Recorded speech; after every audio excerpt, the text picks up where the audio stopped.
Hello, नमस्कार. मी मुंबईची मराठमोळी मुलगी कृतिका आणि मी गेले होते अक्कलकोटला श्री स्वामी समर्थांचं दर्शन घेण्यासाठी. ह्याच्यामागची एक छोटीशी गोष्ट आहे. गेले बरेच दिवस मला स्वामी समर्थ वेगवेगळ्या रूपात, वेगवेगळ्या ठिकाणी दिसत होते. जसं की सोशल मीडियावरती म्हणा किंवा मी चालत असताना वाटेत कुठेतरी त्यांचं मंदिर दिसायचं किंवा एखाद्या गाडीच्या पाठीमागे त्यांचा फोटो दिसायचा. तर त्यामुळे हा जो काही प्रकार आहे तो मी माझ्या 2 मित्रांना सांगितला. ते म्हणाले, "चल, आम्ही तुला अक्कलकोटला घेऊन जातो."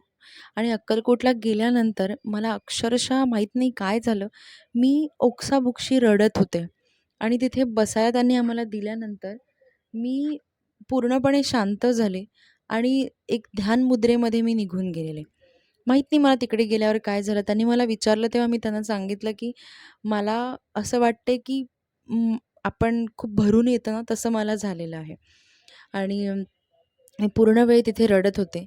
पण त्यानंतर मी शांत झाले आणि मला खूप छान वाटलं तिथे गेल्यानंतर. असं वाटलं की खूप वर्षांपासून मी बरंच काही सांगायचं होतं मला आणि ते मी सगळं स्वामींचरणी सांगून मोकळी होऊन तिथून मी निघून आलेले आहे. आणि हा होता माझा एक्सपिरियन्स. तुमचा एक्सपिरियन्स काय आहे मला कमेंटमधून सांगा आणि नक्की आपण पुढच्या व्हिडिओमध्ये भेटूया. श्री स्वामी समर्थ.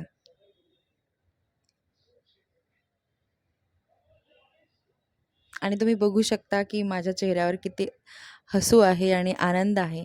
मी रिलॅक्स झाले होते त्यानंतर. आणि हे आहेत माझे 2 मित्र जे मला घेऊन गेले होते. हा आहे सुमित आणि हे आहेत मिलिंद.